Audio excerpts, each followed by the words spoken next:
wabarakatuh. Bagaimana kabar kalian hari ini? Semoga semua dalam keadaan sehat ya. Ayo tetap semangat mengikuti pembelajaran hari ini.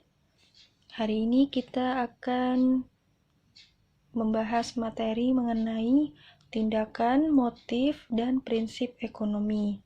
Pada pertemuan sebelumnya, kita membahas bahwa manusia adalah makhluk ekonomi atau Homo economicus. Artinya, manusia selalu mempunyai kebutuhan. Manusia melakukan berbagai macam tindakan agar semua kebutuhannya terpenuhi dan dapat mencapai kemakmuran. Segala kegiatan manusia untuk memenuhi berbagai kebutuhan hidupnya disebut dengan tindakan ekonomi. Bisakah kalian memberikan contoh? Apa saja yang termasuk tindakan ekonomi? Contohnya, ibu pergi berbelanja ke pasar, atau setiap pagi kakak kalian berolahraga, dan saat ini kalian sedang belajar. Belanja, berolahraga, belajar adalah contoh tindakan ekonomi. Mengapa disebut tindakan ekonomi?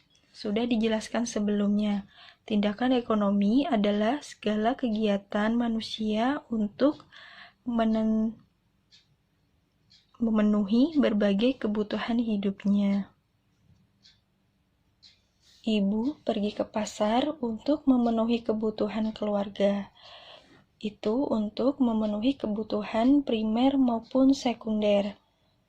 Kemudian kakak kalian berolahraga untuk memenuhi kebutuhan jasmani agar selalu badan sehat.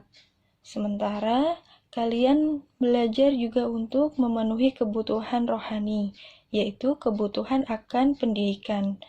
Nah, anak-anak sudah paham kan untuk tindakan ekonomi? Selanjutnya, setiap orang melakukan kegiatan selalu didorong oleh kegiatan untuk memperoleh sesuatu. Keinginan atau alasan yang mendorong manusia untuk melakukan tindakan ekonomi disebut dengan motif ekonomi. Motif ekonomi dibedakan menjadi 4 macam, yaitu yang pertama, motif untuk memenuhi kebutuhan. Contohnya, ayah atau ibu bekerja untuk memperoleh penghasilan. Kemudian yang kedua, motif berbuat sosial. Contohnya, misalkan kalian menyumbang baju yang tidak terpakai. Kemudian membantu fakir miskin atau membantu teman yang terkena musibah. Kemudian yang ketiga, motif untuk mendapatkan penghargaan. Contohnya, kalian belajar dengan rajin untuk meraih prestasi dan akan mendapatkan penghargaan bisa berupa ranking atau piala. Kemudian yang keempat, motif untuk memperoleh kekuasaan. Contohnya, seorang pengusaha harus melakukan untuk mengembangkan usahanya akan memperoleh uang yang banyak, sehingga mereka dihargai masyarakat sekitarnya. Anak-anakku, untuk melakukan tindakan ekonomi harus menerapkan prinsip ekonomi. Apa itu prinsip ekonomi? Hayo, ikuti terus materi selanjutnya. Prinsip ekonomi adalah usaha untuk mendapatkan hasil tertentu dengan pengorbanan yang sekecil mungkin. Dalam dunia usaha, prinsip ekonomi berhubungan dengan sebutan efisien dan efektif. Efisien artinya kegiatan yang dilakukan tepat untuk mencapai target tertentu. Sedangkan efektif artinya apa yang dilaksanakan benar. Contoh, harga sepatu ini dalam kualitas yang sama. Jika di toko A harganya 150.000, di toko B harganya 149.000, sedangkan di toko C harganya 149.500. Coba kalian akan memilih sepatu yang mana? Ya, tentunya kalian pasti akan memilih sepatu yang ada di toko B. Kenapa? Karena dengan kualitas yang sama, sepatu itu lebih murah.